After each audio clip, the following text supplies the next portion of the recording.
নমস্কার, আমি সোজারনাথ শান্তনু।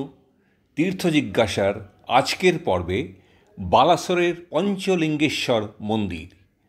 ওড়িশার উত্তর পূর্ব অংশে শান্ত পাহাড় আর সবুজ অরণ্যের কোলে লুকিয়ে আছে এক দেবালয়, যেখানে প্রকৃতি ও পরমেশ্বর যেন মিলেমিশে একাকার হয়ে আছে। এই স্থানটির নাম পঞ্চলিঙ্গেশ্বর, বালাসোর শহর থেকে প্রায় 30 কিলোমিটার দূরে। একদিকে ঝর্ণার স্রোতধারা, অন্যদিকে প্রাচীন গুহাময় পাহাড়, তারই কোলে পঞ্চটি শিবলিঙ্গ, যার উপর দিয়ে অবিরাম বয়ে চলেছে জলধারা। এই অদ্ভুত প্রাকৃতিক সৌন্দর্য এবং দেবতার উপস্থিতি একসাথে মিলিয়ে তৈরি করেছে এক অলৌকিক অনুভূতি। পঞ্চলিঙ্গেশ্বর নামের অর্থ ও ধর্মীয় তাৎপর্য থেকে বোঝা যায় যে পঞ্চলিঙ্গেশ্বর নামটি এসেছে দুটি শব্দ থেকে। পঞ্চ মানে 5 আর লিঙ্গেশ্বর মানে শিবলিঙ্গরূপে ঈশ্বর, অর্থাৎ এখানে পূজিত হন 5টি শিবলিঙ্গ একসাথে। লোককথা বলে এই 5টি লিঙ্গের প্রতিটি একটি তত্ত্বের প্রতীক: ভূ, আপ, তেজ, বায়ু ও আকাশ, অর্থাৎ প্রতিটি প্রকৃতির 5 উপাদান। এইভাবে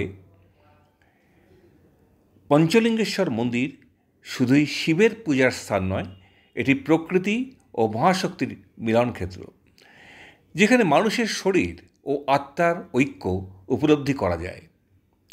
মন্দিরটি অবস্থিত নীলগিরি পাহাড়ের পাদদেশে, বালাসোর জেলার দক্ষিণ পশ্চিম প্রান্তে।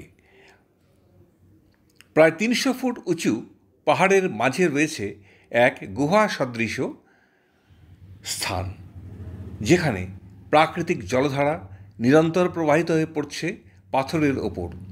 এই জলধারার নিচেই লুকিয়ে আছে 5টি শিবলিঙ্গ, যা বছরের নির্দিষ্ট সময়ে জল কমে গেলে স্পষ্ট দেখা যায়। বৃষ্টির সময় এই ঝর্ণা প্রবল হয়ে ওঠে আর সারা পাহাড় জুড়ে বাজে ঝর্ণার গর্জন। সেই গর্জনের মাঝেও যখন মন্দিরের ঘণ্টাধ্বনি বাজে, মনে হয় প্রকৃতি নিজেই যেন মহাদেবের নাম জপ করছে। ধারণা করা হয় পঞ্চলিঙ্গেশ্বর মন্দিরটি স্থাপিত হয়েছিল 18 শতকে রাজা বৈকুণ্ঠনাথ দেওয়ের উদ্যোগে, যিনি নীলগিরি রাজবংশের একজন শাসক ছিলেন। তখন এই পাহাড়ি অঞ্চলে শিব উপাসনার প্রবল প্রভাব ছিল।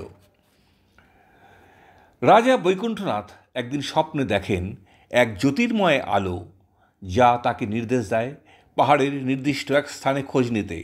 পরদিন সেই স্থান খনন করে 5টি শিবলিঙ্গ আবিষ্কৃত হয়।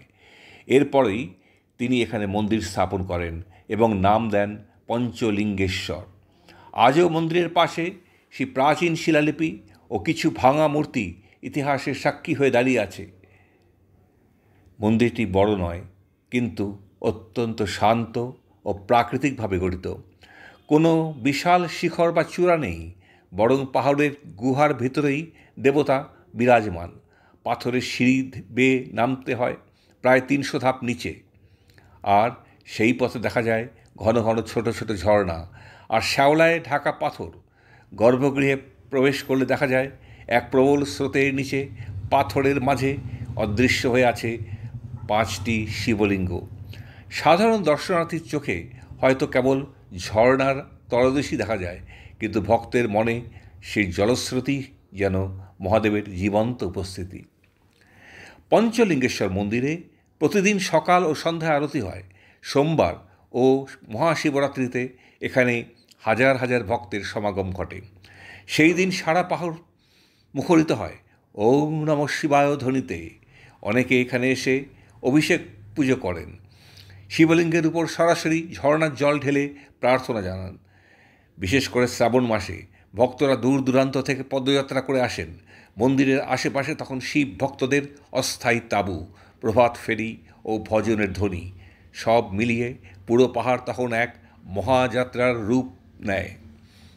এই মন্দির কেবল পূজার স্থান নয়, এটি একটি ধ্যানক্ষেত্রও বটে, যেখানে মানুষ নিজের অন্তর্লোকের নীরবতায় প্রবেশ করে। পঞ্চলিঙ্গ যেন প্রতীক মানব জীবনের 5 রূপের: শরীর, মন, জ্ঞান, কর্ম ও আত্মা। যখন ঝর্ণার জল 5 লিঙ্গের উপর দিয়ে প্রবাহিত হয় তখন মনে হয় যেন প্রকৃতি নিজেই ঈশ্বরের চরণ ধুয়ে দিচ্ছে। এই অনুভূতি মানুষের মধ্যে এক গভীর শান্তি, এক ঐক্যের বোধ সৃষ্টি করে। আজ পঞ্চলিঙ্গেশ্বর কেবল একটি তীর্থক্ষেত্র নয়, এটি একটি জনপ্রিয় পর্যটন কেন্দ্রও বালাসোর জেলার। চারপাশের অরণ্য, পাথরের গুহা, ঝর্ণার ধারা আর পাহাড়ের চূড়া থেকে দেখা যায় সূর্যোদয়। সব মিলিয়ে এটি প্রকৃতিপ্রেমী ও ভক্ত উভয়েরই এক স্বর্গীয় গন্তব্য। পাহাড়ের উপর থেকে দেখা যায় দূরের গ্রাম, ধান ক্ষেত আর আকাশের রং বদলানো খেলা। বৃষ্টি নামলে মেঘ ঝুলে পড়ে পাহাড়ের কোল ঘেঁষে, আর ঝর্ণার গর্জনে মিশে যায় ভক্তদের শিবনাম। ঈশ্বর রাজপ্রাসাদের ভিতরে নয়, তিনি আছেন প্রকৃতির মাঝে, প্রতিটি জলের বিন্দুতে, প্রতিটি পাথরের নীরবতায়। যে কেউ এখানে একবার আসে সে অনুভব করে এই জায়গা শুধু দর্শনীয় নয়, এটি একটি অন্তর পরিষ্কার করার স্থান, যেখানে মানুষ শিখে যায় জীবনের সমস্ত ক্লান্তি ধুয়ে ফেলতে হয় বিশ্বাসের ঝর্ণায়। বালাসোরের কোলে জলধারার তলায় যে পঞ্চলিঙ্গ বিরাজমান, তিনি কেবল দেবতা নন, তিনি প্রকৃতির নিঃশব্দ জপ, মানব মনের শান্তির অবিরাম স্রোত। আজ এই পর্যন্ত।